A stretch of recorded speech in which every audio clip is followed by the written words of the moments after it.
Foreign-born players in the Six Nations 2022 squads. We're going to go through the 6 squads kind of pretty quickly, hopefully, to see how some of these guys born outside of the place they're representing qualify for that team. And as always, you guys can let me know your thoughts. If you just want to skip kind of straight to the information about each team, firstly, I would suggest go to the source, which is the America's Rugby News. It's a really good website. I'll put the link down in the description directly to the article, which sources all this information. It goes through team by team, how the guys qualify.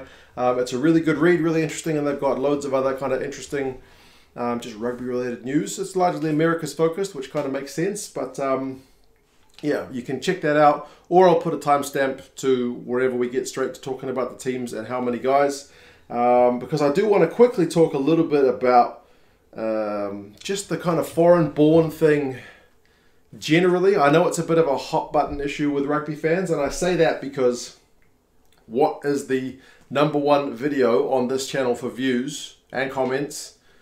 It's the foreign-born video for 2019. Despite the fact a lot of people say, I don't care how a person qualifies for my team.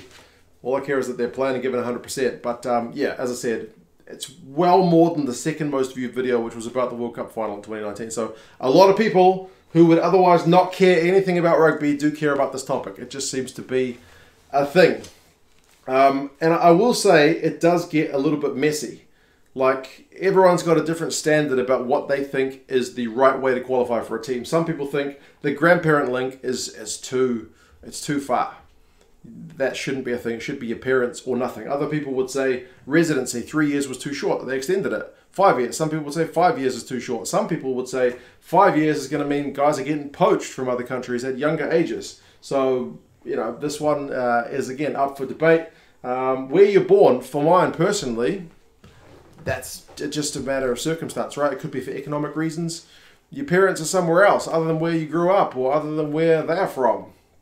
There's loads of reasons. I've got 2 kids. Guess what? Born in 2 different countries. Sometimes that's just a thing. So like I said, it does get a bit murky. It gets even murkier when you think about the fact, like with the UK.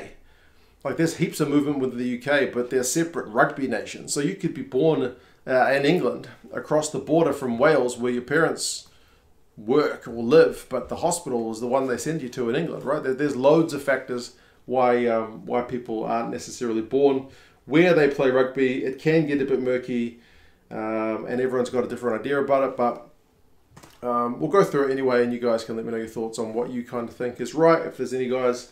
I mean, because I think the main thing people don't like to see is too many mercenary guys, right? That's one that grinds the most people's gears seemingly. But anyway, we'll go through them, and you guys can let me know your thoughts. So we'll start with England.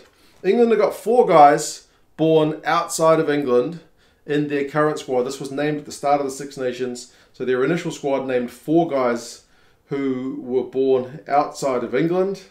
But interestingly, all 4 of them trained their rugby. They learned their trade in England. So none of these guys came to England to play professional rugby. They all grew up in England, essentially, and learned their trade there.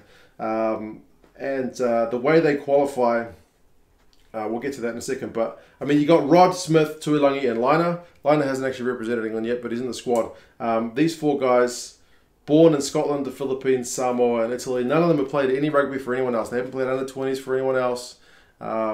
They're all come through the English system.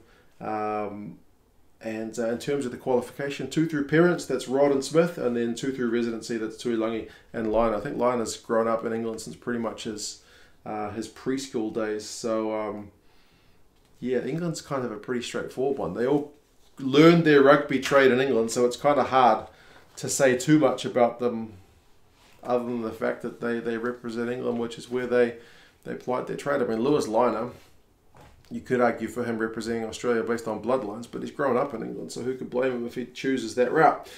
France, likewise, only has 4 guys who were born overseas, but it's a slightly different one, and that for France, none of these guys came through the French system. They all went through a system overseas to get to their rugby journey, and 3 of them played rugby at an age group level for someone else, like the Samoan under-20s, like the South African under-20s.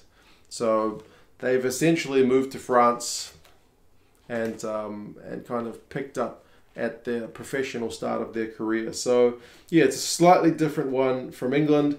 Born 2 of them in New Zealand, 2 of them in South Africa. That's Vakatawa and Antonio, born in New Zealand, although Vakatawa grew up in Fiji, and LaRue and Willemse, born in South Africa. I think Willemse, according to this, grew up in Namibia. So yeah, the French connection kind of comes a bit later in the piece for them, and all 4 of them qualify based on residency. Interestingly though, with France, it's their own national team requirement. You have to have a French passport to qualify to play for the French national team. So that's at least one more internal measure that they've put in to say you've got to be really wanting to play for France, because you've got to potentially give up your own country's passport or your original passport. I mean, some countries can do dual citizenship, but yeah, that's an extra requirement which is not needed, but which they've put on. Next comes Ireland. Ireland have got 8 guys who were born overseas, one of which came through the Irish system. That was Joey Carberry. So Joey was born in New Zealand, but he trained his rugby. He learned his trade in Ireland. So I would still personally consider him, pretty much a homegrown guy. The other guys maybe not so much. You've got the 7 of them who learned their trade overseas, and several of them who've played for other teams. Like James Lowe is one of them. Gibson Park's another. These guys both played for the New Zealand Māori. So these guys are doing the haka and whatnot. So you got a couple of guys who played Australian school or under 20s level. So yeah, it's certainly a bit of a mixture with those guys. Where are these guys from? New Zealand for 4 of them, Australia a couple, South Africa, and England. And how are these guys qualifying for Ireland? Well, you've got a blood connection with the majority. 3 of them have got Irish parents, 2 of them it's on grandparents, and 3 of them it is residency. That's 3 of the Kiwi guys. When you get to Wales, and I remember what I said about Wales having, just like the connection with England, I think that kind of makes sense, because you see a few guys who were born in England who end up growing up in Wales. That just seems to be a thing. So guys born overseas is 13.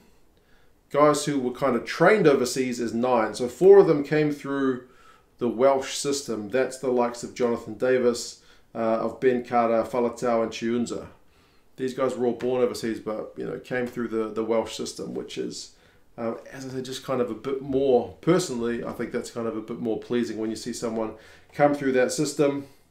But you do have some guys who've represented other places at age group level. You've got Moriarty, who played England under 20s. You've got Anscombe, who played New Zealand under 20s, Holo, and Nick Tompkins as well. So those guys have all repped other countries at one point before they've kind of made the decision to play for Wales. Where are these guys from? It's mostly England, to be fair, which, as I said, makes sense just with the geographic economic situation. So you got England, you got New Zealand, South Africa, Tonga, and Democratic Republic of Congo for Wales. And how are these guys qualifying? Similar to Ireland, there's a blood connection for the majority. 5 with parents, 3 with grandparents, and then it's 5 of the guys with residency. Moving on to Italy, the numbers grow a little bit. So you got 14 guys born overseas, 12 of which learned their trade overseas. So 2 guys, Triori and is it Nicolai, went through the Italian system despite being born not in Italy. But as I've kind of reiterated multiple times, for all intents and purposes, are homegrown guys. The other guys, as I said, it's a little bit more of a mix. You've got several guys who've played rugby at age group level overseas, a couple for Argentina, New Zealand, England, South Africa. So there's a bit of a mix with some of these guys who have, as I said, played rugby elsewhere. Where are these guys from? It's a real mix with, I'll put the graph up so you guys can have a look. I mean, a couple Argentinians, a couple of Kiwis, and then pick a country. There's a bunch of guys. How are these guys qualifying? This is one that's interesting. It's a split between kind of the blood connection and the residency. 4 guys with Italian parents, 3 with Italian grandparents, and then 7 with residency. But remember, a couple of those guys with residency are the guys who've literally grown up in Italy and then learned their rugby there. Top of the bunch in terms of foreign born, it does go to Scotland. So you got 27 guys in the squad who weren't born in Scotland, 25 of them who didn't come through the Scottish system. So you do have a couple of guys in Kyle Rowe and Rufus McLean, who weren't born in Scotland but did kind of come through the system in Scotland. All the other guys have gone through another system somewhere, and a fair few of them have played age group rugby somewhere else. South African under-20s features multiple times, England under-20s, Australian under-20s as well, New Zealand under-20s. There's a bit of a mixed bag.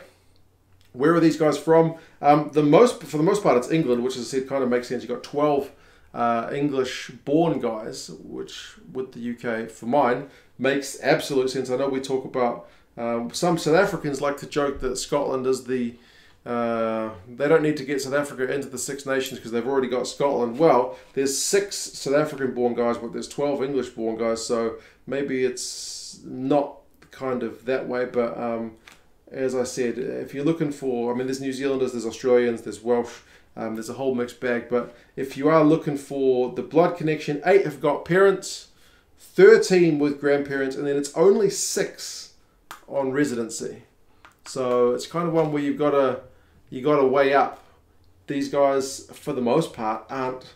I mean, I would say the 6 residency guys are probably the South Africans, but most of these guys aren't, poachers based on getting some guy into play.